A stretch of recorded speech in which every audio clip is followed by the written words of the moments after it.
Hello everyone and welcome back. This is the Knife Doctor channel. I'm the Knife Doctor and things look a little different. Okay guys, just want to let you know this video is going to be a little different. Instead of our normal intro, we're going to play a little commercial I made for my dad. And at the end of the video, we're going to have a clip of my vacation. A little video I made. Pretty fun if you want to see some beautiful scenes in Michigan and know what I did on vacation when I wasn't making videos for you guys the last couple of weeks. Go check that out. Even if you don't watch this whole video, just fast forward to the end and check that out because it's pretty cool. All right, thanks for coming. See you in the video. They look different last week. They're going to keep looking different this week. This is video number 2 from vacation. So today we're going to be checking out my dad's knife collection. We're doing it as a collection video because literally only one of these knives you can still purchase today. So with that out of the way, let's go.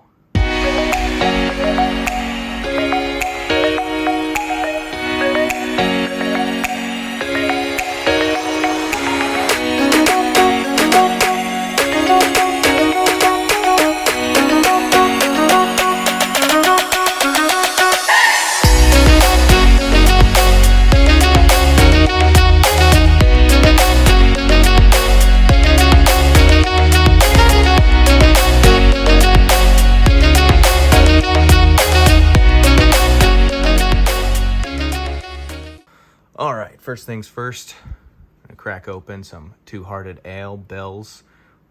It's a Michigan brewery, so it seems appropriate. It's an IPA, very good. Tastes like home.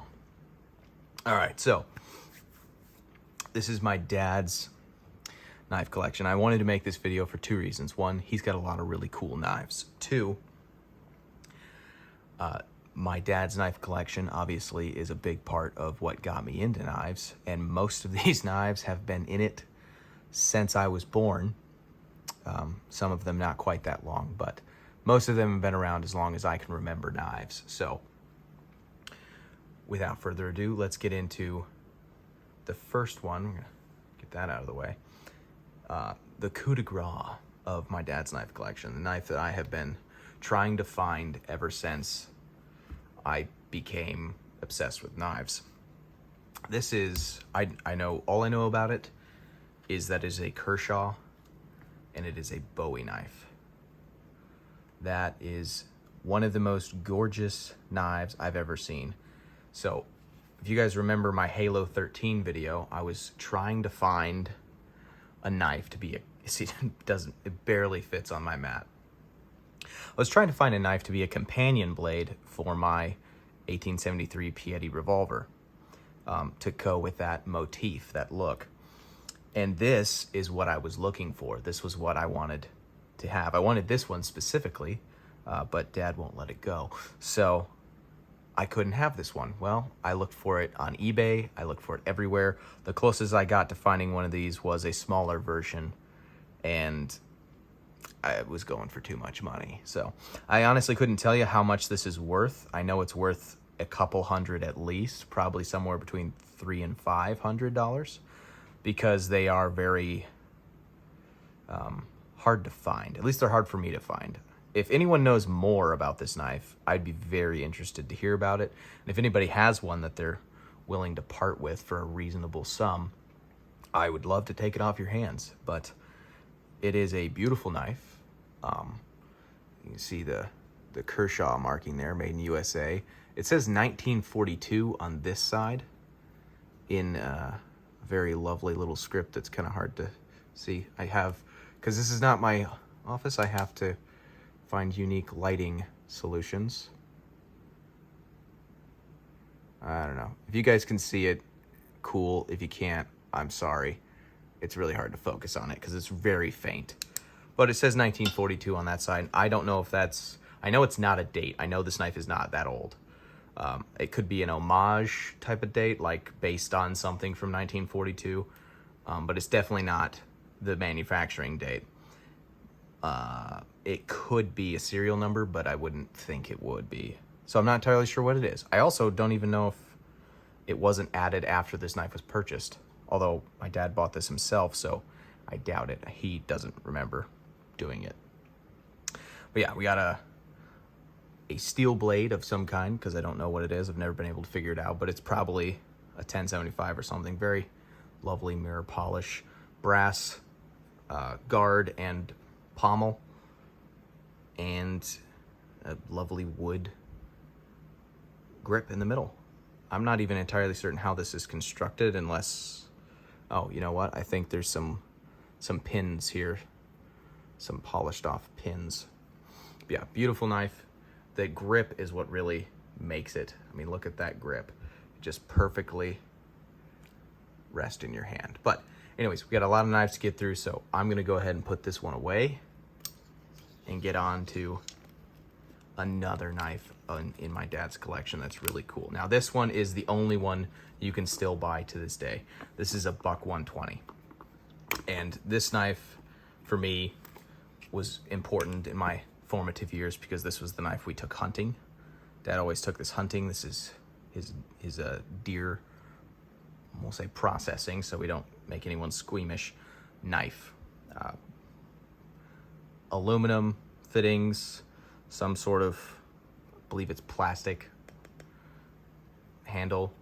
Not nearly as comfortable to grip as that Kershaw, but it's a classic buck knife. And the only difference between this that I can tell and the modern production versions is the sheath construction. This is a 3-layer, or yeah, it looks like a 3-layer sheath.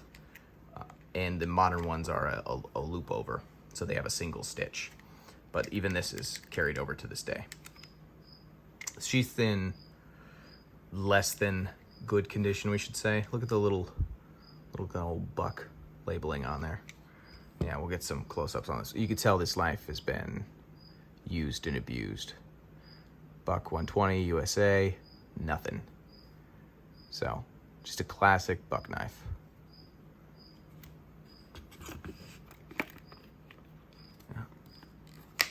Snaps a little rough. It says buck there too. So next is probably, well, you know what, we'll do that one. We'll do that one second to last. So after that, we have these two knives, and these two knives were fun growing up with because these are my mom and dad's knives. This is the knife that dad always had in his pocket, was this Kershaw. These are pretty good knives. These are pretty old too. And then this one was the one that my mom always had on her. And you can tell there's still even some pencil lead marks on it from where my mom used to sharpen pencils with this. That's pretty much 90% of what I ever saw my mom do with this knife was sharpen pencils. But this one's, this one's kind of special because if you guys remember from a while ago, my mom did pass away about 1.5 years ago. So the fact that this is still around and I can still touch it and relive some of those memories that her and I have together is pretty cool. And I'm gonna shut up about it before I start crying. But yeah, that was my mom's knife, and then that was my dad's knife.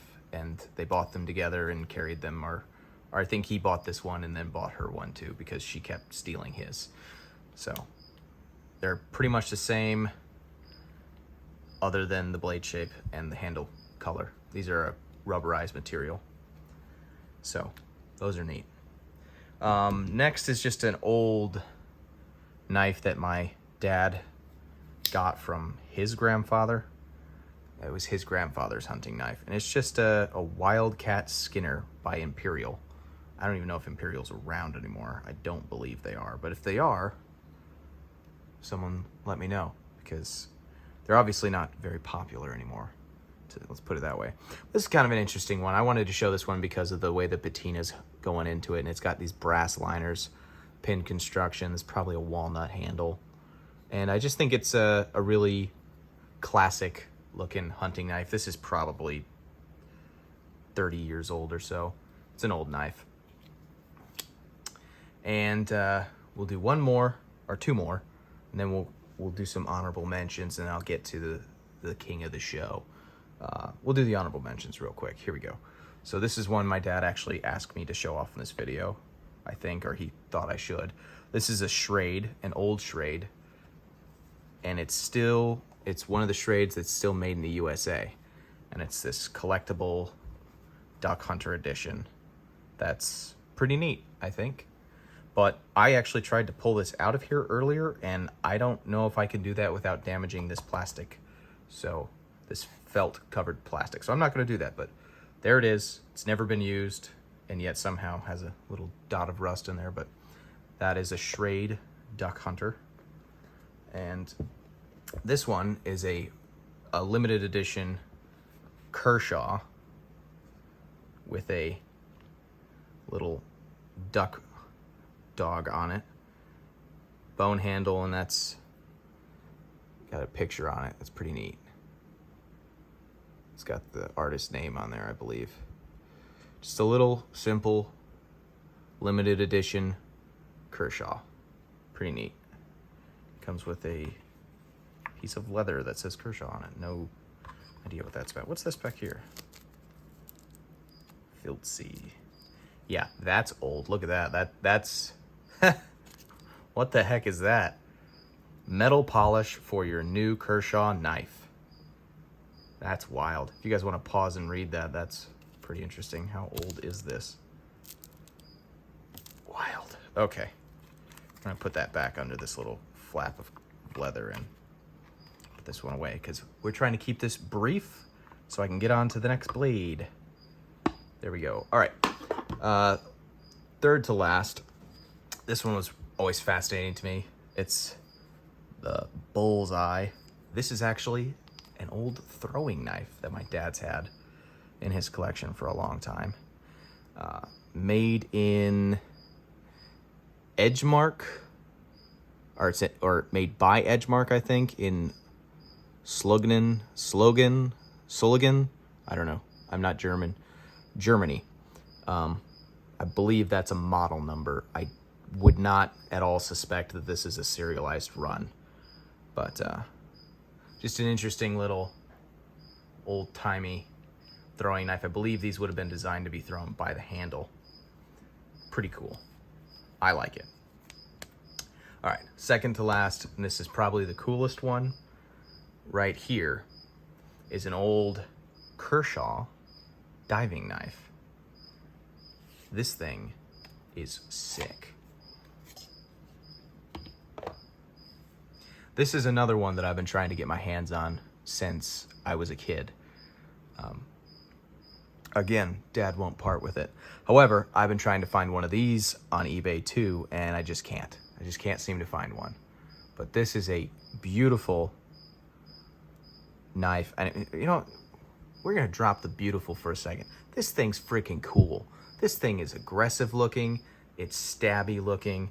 It's got those nice teeth on it. This is a cool knife. This is the coolest knife I was around growing up. That handle is got just the right look to it. It feels good. Now, not not as good as this one because there's few and far between knife grips that are comfortable like that. That is the most comfortable. If you guys ever get a chance to touch one of these, grab it and feel it and look at it. And if you don't remember what it looks like, go back to the beginning of the video. It's worth looking at again. It's a gorgeous knife. But yeah, you got a nice pointy knife, goes all the way down. These were caked with 20 years worth of, I'm assuming, dead skin cells and dirt. So I kind of took a brush to this and cleaned it out as best I could before I filmed. But yeah, just a really, really cool knife. So yeah, again, anyone's got one of these, let me know. I'd be interested in taking it off your hands if you'd be willing to part with it. But yeah, nice plastic, hard plastic sheath.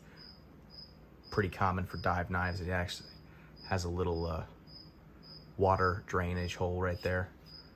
Pretty neat, especially for how old it is. And last but not least, my Manix 2. I'm just kidding. But we are going to look at my Manix 2 while we look at this knife, because this knife is the knife that led to my Spyderco addiction. And I should warn you guys, if you are as big of a Spyderco fanboy as I am, it's going to hurt your feelings when you see the blade. This was a standard original, I believe, second generation Spyderco Delica. And it had the full tip on it, but my dad broke it off, and I made it functional again. I put a little Warncliffe on there for him, hopefully so he doesn't break the tip off again, because this is part of my inheritance one day. Hopefully not soon, but it would be nice. He's been carrying this knife for about 22 years. The lockup is still pretty good for 22 years. He lost a pocket clip a while ago. I told him I could find him one, and he says, I don't need one. I just drop it in my pocket, so, you know, what are you gonna do? Made in Saiki City, Japan, and it is ATS 55 steel, which, if you guys don't know what that is, neither did I until I looked into it. It was briefly used in the late 90s, early 2000s, and it, from my experience working with it, it's an extremely hard and therefore brittle steel that doesn't really hold an edge enough to make up for it. So that explains certainly why we don't see it anymore in knife production. And if I remember correctly, it's some sort of like commonly found in ball bearings as a steel that they use in ball bearings. But yeah, just an old Spyderco. Beautiful. I mean, I did a pretty good job on that tip, let's be honest, guys. That looks like it was meant to be that way. But yeah, good little, there's no jimping on the spine. Isn't that wild? No jimping. Like, you can't find a Spyderco with no jimping anymore. So, but that's really cool. And to see where Spyderco kind of, I mean, this isn't where they started, it's kind of, it's midway through their journey, but to see where they started and where they ended up is just wild. And this to my dad was this to me. Like, this is the knife that I've been carrying for the last 6 or more than that, over 6 years. And it'll be the knife I carry for the next 10, 15 years. And he's been carrying this for 20 years, so. Yeah, this is the sharpener I bought him, so, which is relatively unused. What are you gonna do? But yeah, so that's my dad's knife collection. That's kind of where my knife journey started, was right here when I was about 14 years old.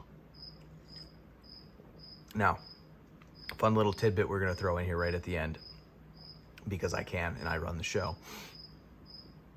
Probably when I was about 8, I knew my dad liked knives, so I took it upon myself to make my dad a knife, which he has kept ever since, which I thought was kind of neat that he kept it. That is a chicken bone, hot glued onto a square piece of wood with my mom's yarn.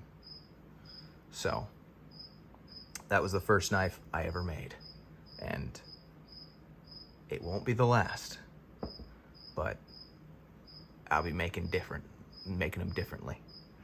All right, thanks for watching, guys. It was fun to go through this with you guys, and I hope you all have a great day. If you haven't already, please like and subscribe, obviously, because I forgot to say that at the beginning. I'm gonna have to go back and put it right here later on, but thanks for coming. It's been fun. I hope you guys enjoyed the last video I filmed while I was up here, and I'm out. Later.